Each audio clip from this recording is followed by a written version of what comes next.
ओम नमः शिवाय। सावन मास में शिव महापुराण की कथा सुनने से भगवान भोलेनाथ की विशेष कृपा बरसती है, साथ ही हर मनोकामना पूर्ण होती है। तो आज दिनांक है 21 अगस्त और दिन शुक्रवार है। आज आषाढ़ शुक्ल पक्ष की नवमी तिथि है। आज सूर्योदय का समय सुबह 5:53 और सूर्यास्त का समय शाम 6:55 रहेगा। ब्रह्म मुहूर्त रहेगा सुबह 4:26 से सुबह 5:10 तक और अभिजीत मुहूर्त रहेगा सुबह 11:58 से दोपहर 12:50 तक। वहीं राहु काल सुबह में 10:46 से दोपहर 12:24 तक रहेगा। आइए सुनते हैं शिव महापुराण की कथा का आज का अध्याय। ब्रह्मा जी कहते हैं, हे नारद, दक्ष कन्या सती उस स्थान पर गईं जहां वह महान प्रकाश से युक्त यज्ञ हो रहा था। वहां देवता, असुर और मुनिंद्र आदि के द्वारा कौतूहल पूर्ण कार्य हो रहे थे। सती ने वहां अपने पिता के भवन को नाना प्रकार की आश्चर्यजनक वस्तुओं से संपन्न, उत्तम प्रभाव से परिपूर्ण, मनोहर तथा देवताओं और ऋषियों के समुदाय से भरा हुआ देखा। देवी सती भवन के द्वार पर जाकर खड़ी हुई और अपने वाहन नंदी से उतरकर अकेली ही शीघ्रता पूर्वक यज्ञशाला के भीतर चली गई।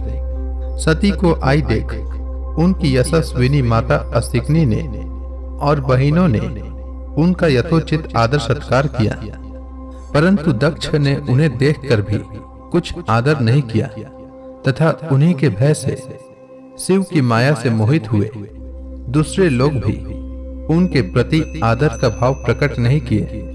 मुने, सब लोगों के द्वारा तिरस्कार प्राप्त होने से सती देवी को बड़ा विस्मय हुआ, तो भी उन्होंने अपने माता पिता के चरणों में मस्तक झुकाया। उस यज्ञ में सती ने विष्णु आदि देवताओं के भाग देखे, परंतु शंभु का भाग उन्हें कहीं दिखाई नहीं दिया। तब सती ने दुस्सह क्रोध प्रकट किया। वे अपमानित होने पर भी रोष से भरकर सब लोगों की ओर क्रूर दृष्टि से देखती और दक्ष को जलाती हुई सी बोली।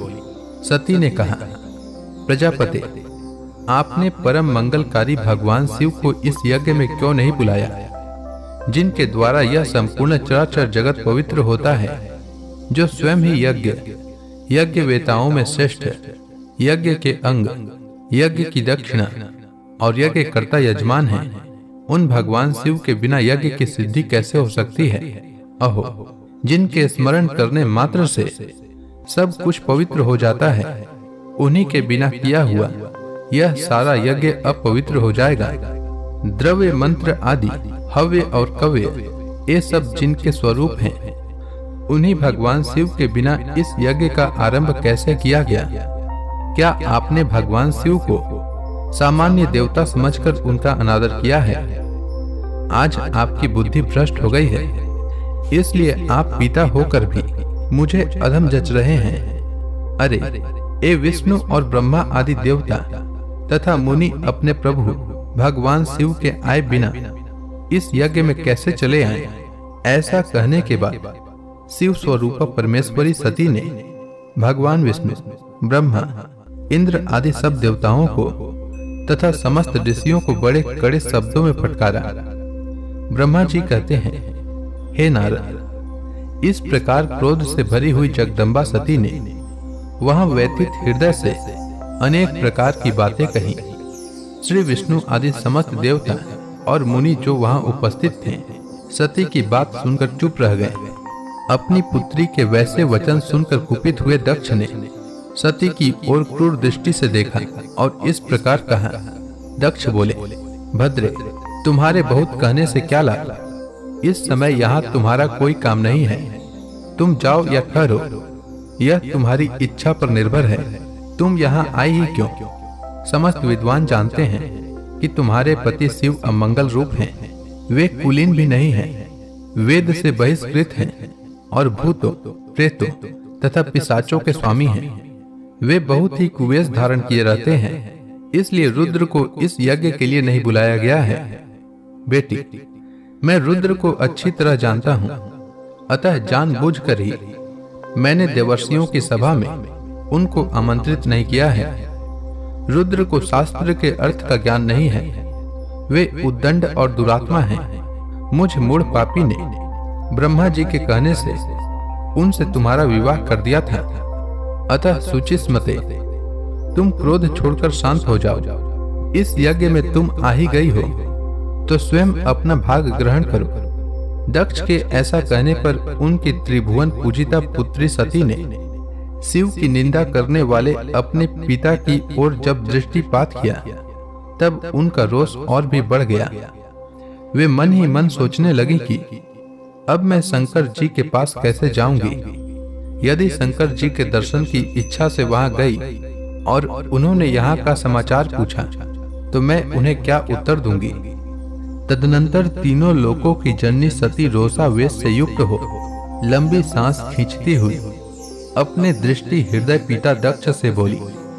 सती ने कहा, जो महादेव जी की निंदा करता है अथवा जो उनकी होती हुई निंदा को सुनता है, वे दोनों तब तक नरक में पड़े रहते हैं जब तक चंद्रमा और सूर्य विद्यमान हैं।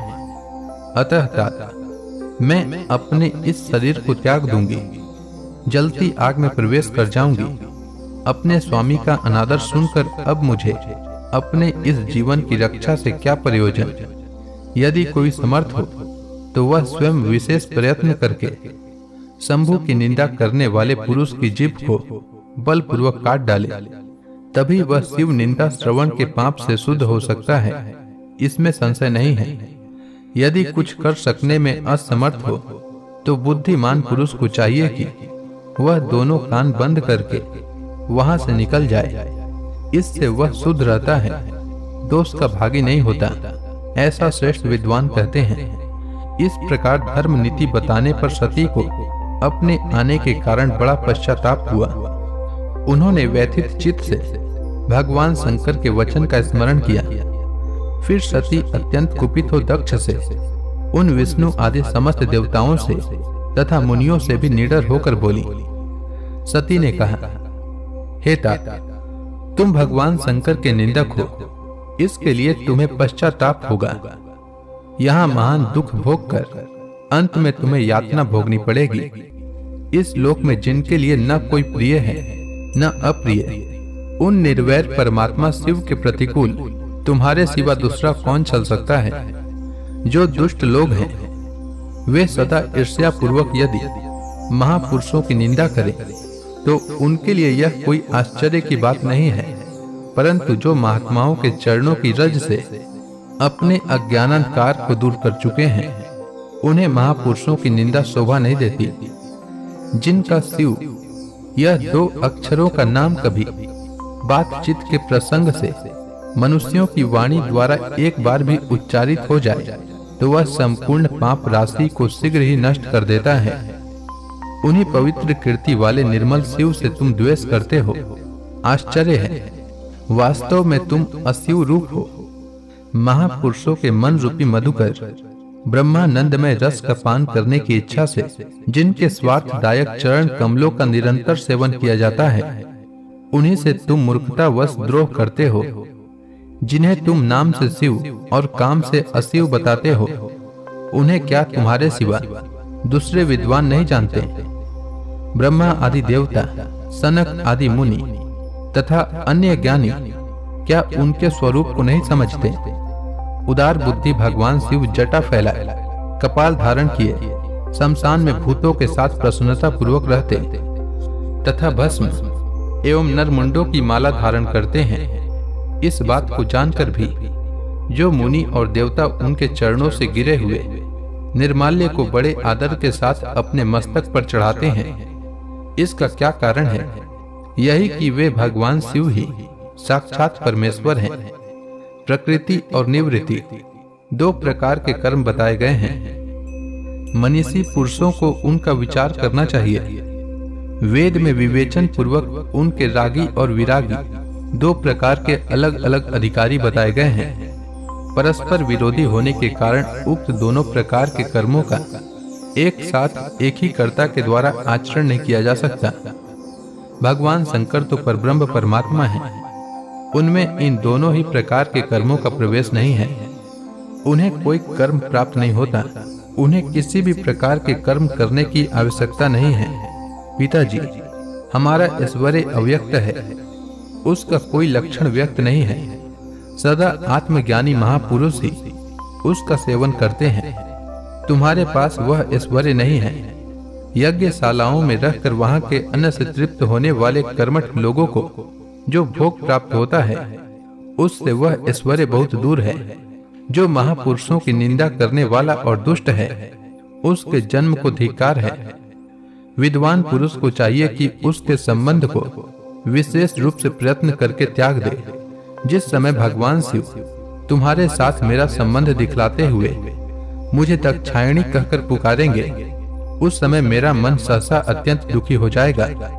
इसलिए तुम्हारे अंग से उत्पन्न हुए सदा सौ के तुल्य घृणित इस शरीर को इस समय मैं निश्चय ही त्याग दूंगी और ऐसा करके सुखी हो जाऊंगी। हे देवताओं और मुनियों, तुम सब लोग मेरी बात सुनो। तुम्हारे हृदय में दुष्टता आ गई है। तुम लोगों का यह कर्म सर्वथा अनुचित है। तुम सब लोग मूढ़ हो, क्योंकि शिव की निंदा और कलह तुम्हें प्रिय है। अतः भगवान हर्ष से तुम्हें इस कुकर्म का निश्चय ही पूरा पूरा दंड मिलेगा। ब्रह्मा जी कहते हैं, उस यज्ञ में दक्ष और देवताओं से ऐसा कहकर सती देवी चुप हो गईं और मन ही मन अपने प्राण वल्लभ शंभु का स्मरण करने लगी। तो इसी के साथ यह अध्याय समाप्त हुआ। तो प्रेम से बोलिए शंकर भगवान की जय, माता सती की जय, समस्त देवी देवताओं की जय।